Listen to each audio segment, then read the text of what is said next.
नमस्कार दोस्तों।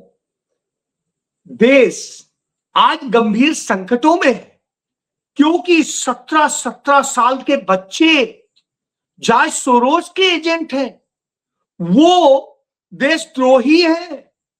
वो तमाम सारे एंटी नेशनल्स के साथ काम कर रहे हैं। जी हां, आज देश बहुत खतरे में है। देश इसलिए भी खतरे में है क्योंकि कांग्रेस पुल गिरा रही है मोदी के बनाए हुए, कांग्रेस सड़कें तोड़ रही है, कांग्रेस पानी नहीं दे पा रही है, कांग्रेस बिजली नहीं दे पा रही है, कांग्रेस पेट्रोल डीजल के दाम दिन पर दिन बढ़ा रही है और उसकी जो है उपलब्धता नहीं करा पा रही है। कांग्रेस पार्टी एलपीजी की लाइनों में लोगों को लगा रही है, गैस नहीं मिल रही है। कांग्रेस पार्टी पेपर लीक करा रही है और कांग्रेस कुछ नहीं कर पा रही है। उनको संरक्षण दे रही है अपराधियों को। कांग्रेस युवाओं को नौकरी नहीं दे पा रही है। कांग्रेस सीबीएसई में गड़बड़ी करा रही है। कांग्रेस रेल को बर्बाद कर रही है। कांग्रेस महंगाई का वार है। कांग्रेस खाना कोई शुद्ध नहीं मिल पा रहा है। कांग्रेस हवा शुद्ध नहीं दे पा रही है, शुद्ध पानी नहीं दे पा रही है। कांग्रेस स्कूल बंद करा रही है। कांग्रेस के दौर में अस्पताल बदहाल है। जी हाँ, कमोबेश इसी तरह की बात भाजपा ही करेंगे। जब वो ये बातें कहेंगे तब आएगा असलियत में कौन क्या कर रहा है। तो सबसे बड़ा सवाल आता है कि आज देश की यह हालत कर दी है, न देश सुरक्षित, न लोकतंत्र सुरक्षित, न संविधान सुरक्षित, न जनता सुरक्षित। और हालत यही नहीं है, न जल जमीन जंगल कुछ सुरक्षित नहीं है क्योंकि कांग्रेस है। जी हां, यही आरएसएस बीजेपी के नैरेटिव रहे हैं सालों साल से। लेकिन सच्चाई क्या है? सच्चाई यही है कि ये हिंसा करते हैं, ये हमले करते हैं, ये लोगों के ऊपर जिस तरह से हमले करते हैं, तो उसकी शुरुआत करता हूं। सुनिए। सोरोस आ गया इसमें बीच में। Pakistan, Soros, everybody is come. They started calling us anti-national and Pakistani. 17 साल के डीप स्टेट एजेंट्स। भैया दिखाओ, टेररिस्ट के चेहरे दिखाओ जरा। जब मैं शीट देखता हूँ फिजिक्स की, उसका मेरा एग्जाम बहुत अच्छा गया था, उसमें मेरे अच्छे नंबर नहीं आए। तो उसके पास हमारे पास ऑप्शन था कि अगर आपको अपने नंबर कम आते हैं तो आप करते हैं बुलाए फोटो कॉपी के लिए। लेकिन उसका जब मैं खोलता हूँ मेरी फोटो कॉपी, यहाँ मेरी हैंडराइटिंग थी। लेकिन अब जैसे मैं क्वेश्चन करता हूँ, मैं जाता हूँ नीचे, एक बार खोलता हूँ फोटो कॉपी अपनी, तो यहाँ से मेरी किसी और की हैंडराइटिंग होती है। तो इसके बाद मैंने देखा कि ये मेरी शीट नहीं है, तो अब्राहम इशू लेके आया एक्स पर, वो का सपोर्ट आया कि ये तो एकदम हटके केस हो रहा है। बट जब इस पे पब्लिक अप्रोच इतना बढ़ने लगा तो हमें शांत कराने के लिए, because they thought that we are some deep state agents that are trying to create unrest in India. 17 साल के deep state agents. Deep state क्या होता है भाई? सोरोस सोरोस आ गया इसमें बीच में। Pakistan, Soros, everybody is come. They started calling us anti-national and Pakistani. Then after that, That's crazy.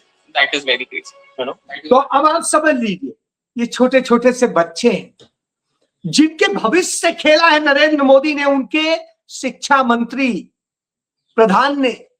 जिस तरह से उनके जीवन को बर्बाद करने के लिए, सिर्फ अपनी दलाली के लिए ओएसएम सिस्टम लागू किया, अचानक लागू किया।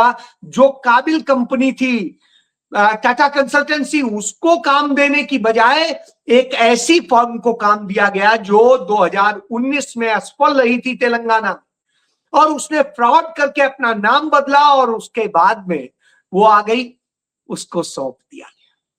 और आनंद फानन में जो कराया गया उसका नतीजा ये हो रहा है कि धांधली और धांधली का पूरा जरिया बन गया। ऐसे किया गया कि लगा कि अरे भाई, जो भाजपा है वो तो बड़ा अच्छा कर रही है, टेक्नोलॉजी ला रही है और न जाने क्या क्या। लेकिन वास्तव में वही भाजपा इस देश के युवाओं का भविष्य बर्बाद कर रही थी। और जब वो युवाओं का भविष्य बर्बाद कर रही थी तो सवाल तो बनता है, करना भी चाहिए।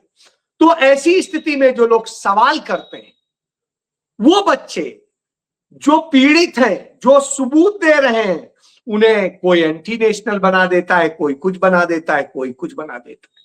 तो साहब, जब ये हो रहा हो तो आप क्या कहेंगे? तो असल में यह है भारतीय जनता पार्टी, जो अपने लाभ के लिए किसी को भी कुछ बना सकती है। तो वही हुआ, और यही नहीं, उसके बाद में उसी ओएसएम में जो खेल हुआ, आज देखिए अमर उजाला में इसको लेके खबर भी छपी है, मैं वो खबर दिखा देता हूं, ये आप देख लीजिए।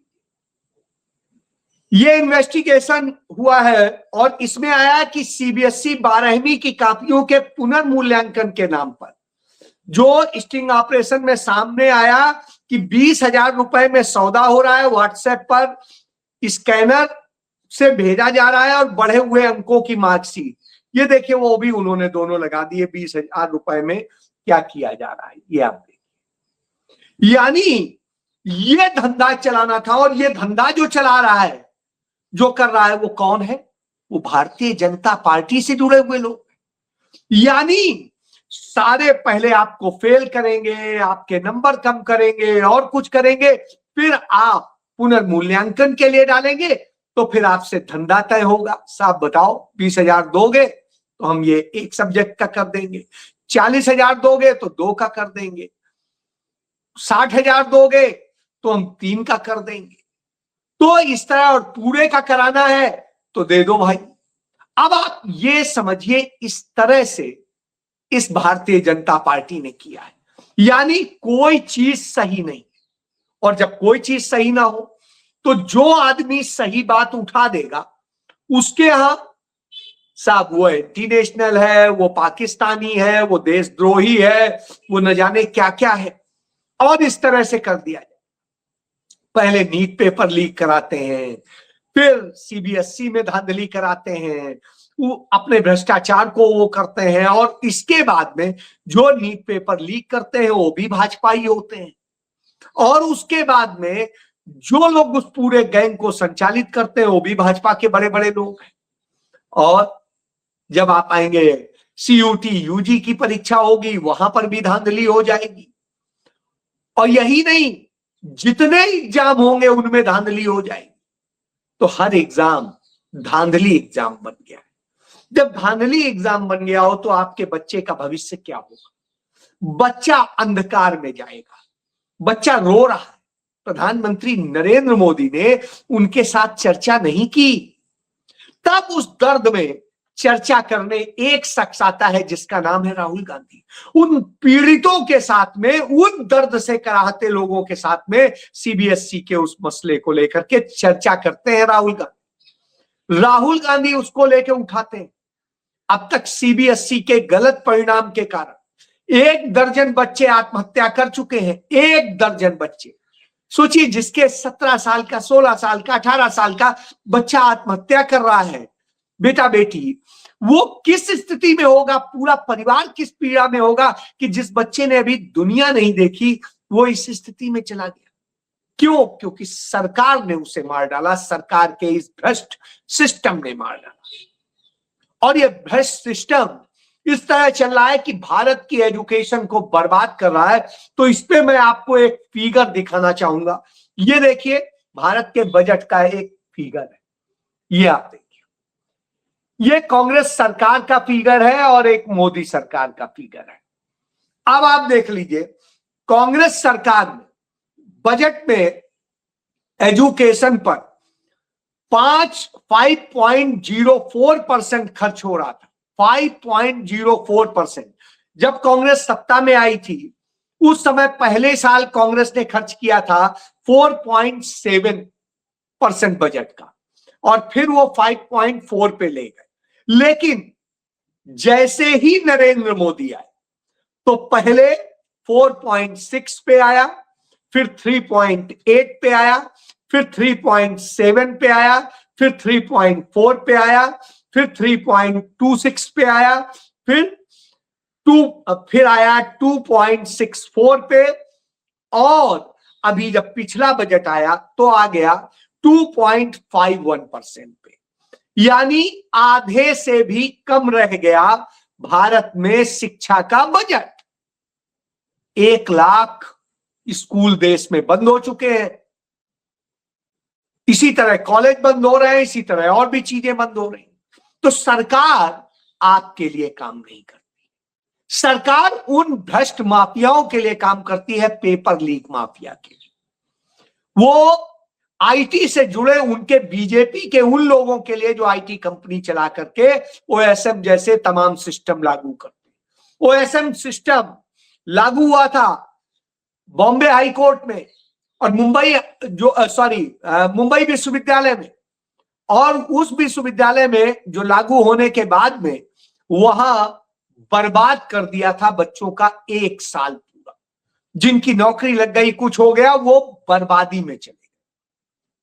अब उसके बाद में वही माफिया करते हैं तेलंगाना में काम, और तेलंगाना में वहां बर्बाद करते हैं, फिर वहां बंद हो जाता है जब कांग्रेस की सरकार आती है।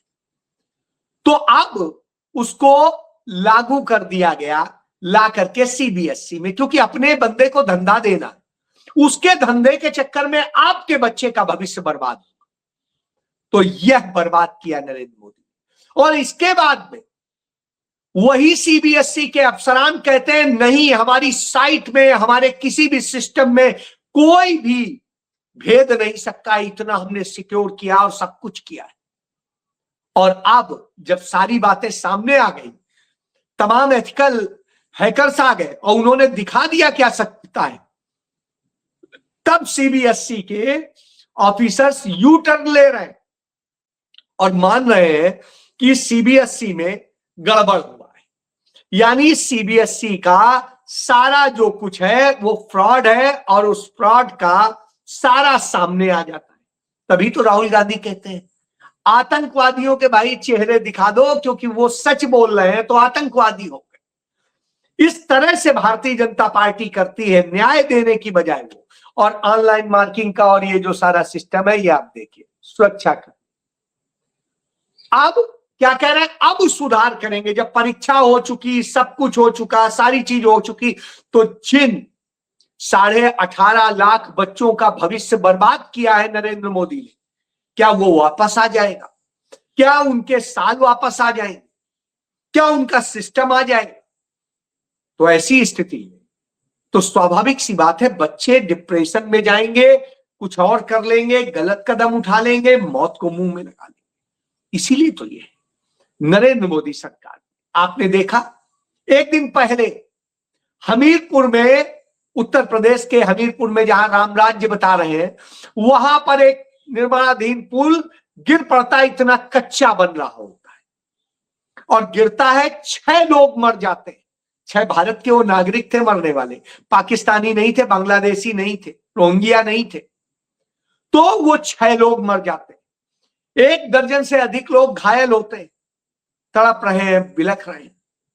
और फिर इसी के बाद में गुजरात में भी इसी तरह अगले दिन जब आपसे बात कर रहा हूं, पुल गिर जाता है और वहां पर भी यही हो जाता है।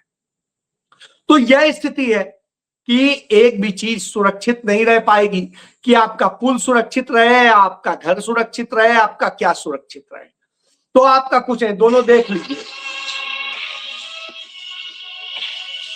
ये तो इस तरह से है, ये भ्रष्टाचार मॉडल है।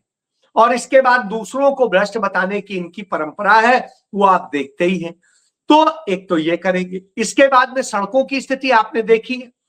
अभी गंगा एक्सप्रेसवे का उद्घाटन किया था नरेंद्र मोदी ने, साहब उसमें दरारें पड़ गई, उसको इतना असुरक्षित बनाया है कि अभी एक्सीडेंट हुआ, हमारे एक परिचित है, पूरा परिवार मौत के मुंह में समा गया।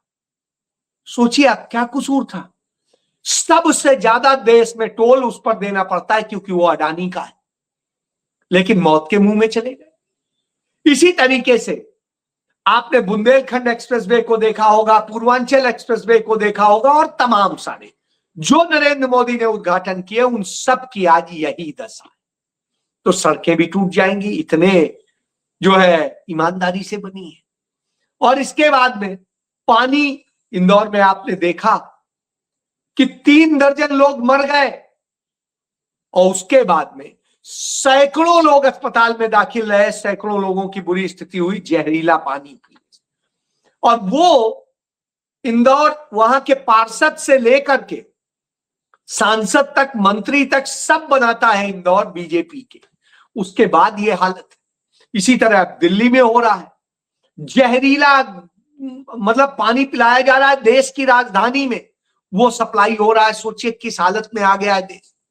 पानी आप नहीं दे सकते, सड़क आप नहीं दे सकते, पुल आप ऐसे देंगे कि मौत के मुंह में जाएंगे, तो सड़कें मौत बन गई, पुल मौत बन गया और पानी भी मौत बन रहा है। अब बिजली नहीं आ रही है। जो बिजली बिजली का बखान करते थे, आज यह हालत है। उत्तर प्रदेश जहां राम राज्य बता रहे हैं, वहां 10-10 घंटे की बिजली कट हो रही है और बुरी हालत में लोग हैं। और उसके बाद रोज फॉल्ट हो रहे हैं, सब कुछ हो रहा है। क्यों? क्योंकि नरेंद्र मोदी के चहेते जो उनके सेक्रेटरी हुआ करते थे वही बिजली मंत्री है और उनकी दलाली अडानी वाली चलती है। सारा सिस्टम जानते हैं। तो वो हो रहा है, इस कारण से आपको वहां बर्बादी। पेट्रोल डीजल का संकट आपके आगे खड़ा हो गया है, महंगाई उसमें आ गई है, सब कुछ आ गया। उत्तर प्रदेश में 10% बिजली और महंगी कर दी, और उसके बाद में पेट्रोल डीजल महंगा होने के बाद में उसकी उपलब्धता नहीं है। यानी इतना बड़ा 10% तो आपने बढ़ोतरी कर दी और उसके बाद में उपलब्ध नहीं। तो इस तरह से लोगों के जीवन से खिलवाड़ हो रहा है। एलपीजी गैस नहीं मिल पा रही। मैंने खुद बुक की हुई है, 15 दिन हो गए बुक किए, अभी तक गैस नहीं आई है। दूसरा भी सिलेंडर खत्म होने वाला है, कब खत्म हो जाएगा पता नहीं। तो ऐसी स्थिति में आप समझ सकते हैं यह हालत है। इसके बाद युवाओं के भविष्य से खेलने के लिए पेपर लीक है ये, तो आप देख ही रहे हैं, हर पेपर लीक हो रहा है। नरेंद्र मोदी की सरकार में 145 पेपर लीक हुए, उनमें तमाम में एफआईआर दर्ज हुई, तमाम में नहीं दर्ज हुई, तमाम में कार्रवाई नहीं हुई। इस तरह से इन्होंने बचाने का काम किया है। और इसके बाद युवा नौकरी मांगता है तो उसे लाठी मिलती है, डंडे मिलते हैं और सब कुछ मिलता है। यह काम किया है नरेंद्र मोदी ने, तो डबल इंजन की सरकारों में यह हालत। फिर आप सीबीएसई का बता ही चुका हूं। रेल की हालत यह है, कोई दिन ऐसा नहीं जाता जिस दिन कोई रेल दुर्घटना ना होती। किसी दिन बड़ी, किसी दिन छोटी, रोज रेल दुर्घटना हो रही। और मरने वालों की तादाद तो उसी दिन से है जिस दिन नरेंद्र मोदी ने पहली बार प्रधानमंत्री की शपथ ली थी 2014 में, 26 मई 2014 को। उसी दिन गोरखनाथ एक्सप्रेस दुर्घटनाग्रस्त हुई थी और भगवान ने कहा था देखो आपदा वाला प्रधानमंत्री आ गया, और ये आपदा ही लाएगा। और उसी का नतीजा है मौत, मौत, मौत। चाहे कोरोना हो, चाहे दूसरा हो, चाहे नोटबंदी हो, चाहे जीएसटी हो, सब ने मौत दे दी है आपके। और आज बच्चे मर रहे हैं, कोई नीट के कारण आत्महत्या कर रहा है, कोई सीबीएसई के कारण कर रहा है। तो ये स्थिति। इसके बाद में जो पुनर्मूल्यांकन की बात हुई, पुनर्मूल्यांकन में क्या धांधली चल रही है आप समझ सकते हैं। जिसके पास पैसा है, फ्रॉड है, वही कर सकता है। फिर जो बताया मैंने, रेल और सब कुछ बेहाल ही है। और इसके बाद में महंगाई का ऐसा तड़का लगा है कि 100% महंगाई पिछले के मुकाबले बढ़ गई है, पिछले साल के मुकाबले 100%। और ये सिर्फ चंद महीने की बात देखेंगे तो 20% बढ़ गई। अब आप सोचिए, आपका घर चलाना भी आपके लिए मुश्किल हो गया। उसके बाद में मिलावटी खाना मिल रहा है, लगातार पकड़ा जा रहा है, लगातार इसके सबूत आ रहे हैं। देश में नशा भयंकर तौर पे चल रहा है, बार बार पकड़ा जा रहा है। कहां पकड़ा जा रहा है? अडानी के पोर्ट पे, वही मुंद्रा पोर्ट, वही दूसरे पोर्ट, और उन्हीं के वहां से आ रहा है। तो अब आप सोचिए, उसी रास्ते से देश को नशे के जाल में फंसाया जा रहा है। फिर साफ हवा नहीं मिल पा रही, तो आप प्रदूषण प्रदूषण प्रदूषण। और अडानी के लिए लाखों नहीं, अब करोड़ों पेड़ कट रहे हैं, करोड़ों पेड़ काटे जा रहे हैं। तो ये स्थिति है। स्कूल बंद किए जा रहे हैं, जैसा मैं पहले ही बता चुका हूं, क्योंकि एजुकेशन चाहिए। एजुकेशन यदि होगी तो आप सवाल करेंगे, सवाल वाला व्यक्ति नहीं चाहिए। और अस्पताल यह स्थिति है कि देख लीजिए राम राज्य वालों, यूपी में ही देख लीजिए, उनकी गलती नहीं है, बिजली नहीं है, बेचारे टार्च में कर रहे हैं बिजली मंत्री के।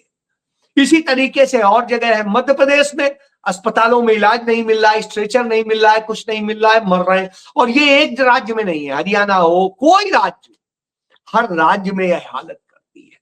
तो अब आप सोचिए, देश को यूं बर्बाद कर रहे हैं। और जब ये हो तो नरेंद्र मोदी के शासनकाल में हर चीज सिर्फ बर्बादी की तरफ गई है। और जब इनसे ध्यान भटकाना हो तो विपक्षी दलों के नेताओं पे हमले हो। आपने देखा कि किस तरह से अभिषेक बनर्जी पर हमला किया गया, और हमला करने वाले, पत्थर चलाने वाले जो थे वो कोई और नहीं थे, बीजेपी के ही लोग। ये आप ये है, और ये पत्थर चलाते हुए दोनों तस्वीरें देख लीजिए। सब बड़े बड़े नेता, चाहे अमित शाह के साथ, चाहे शुभेंदु अधिकारी के साथ, चाहे उनकी अग्निमित्रा पॉल के साथ में। तो इससे आप समझ लीजिए कि यह स्थिति है इनकी। और इसके बाद में कल्याण बनर्जी पर हमला हो गया, कल्याण बनर्जी को मार डालने की कोशिश की गई, तो वो सारी बातें अपने आप सामने आ जाती। तब ऐसी स्थिति में इन सारे अन्याय के खिलाफ लड़ता कौन? तो जो लोग कहते हैं सिर्फ एक सड़क पर लड़ रही है, वो है कांग्रेस, राहुल गांधी की टीम। और जब राहुल गांधी की टीम लड़ती है, आप देख लीजिए कि किस तरह से ये तो पूरी तरीके से वो मौत से और सबका सामना कर, यानी आप सांसदों पर हमला करेंगे, आप उस पर करेंगे, आप मारेंगे। तो ये हालत कर दी है कांग्रेस है जो जगह जगह लड़ रही है। आप देखिए ये है स्थिति। तो कांग्रेस जगह जगह लड़ रही है, राहुल गांधी के नेतृत्व में ये हो रहा है। तो अब आप समझिए, इसीलिए वो एंटी नेशनल है, क्योंकि वो जनता के लिए लड़ रहे हैं, और जो लड़ रहे हैं वो एंटी नेशनल। बाकी चोरी करने वाले, भ्रष्टाचार करने वाले, फ्रॉड करने वाले सब नरेंद्र मोदी के हैं, और वो सब अच्छे, यह सच। और जब मेरे जैसे लोग सच बोलते हैं तो ईडी बुला लेती है। मेरे को ईडी बुला लेती जो किराए के घर में रहता है। अब आप कल्पना करिए 20 घंटे की इन्वेस्टिगेशन, तो क्या कर रहे हैं? यूं डराने की कोशिश करते हैं, और फिर सवाल कहते हैं कि आप मोदी जी के लिए बड़ा जहर बोलते हैं। साहब, मैं मोदी के लिए नहीं बोलता, सच बोलता हूं, वो आपको जहर लगता है। जी हाँ, यह सच। जय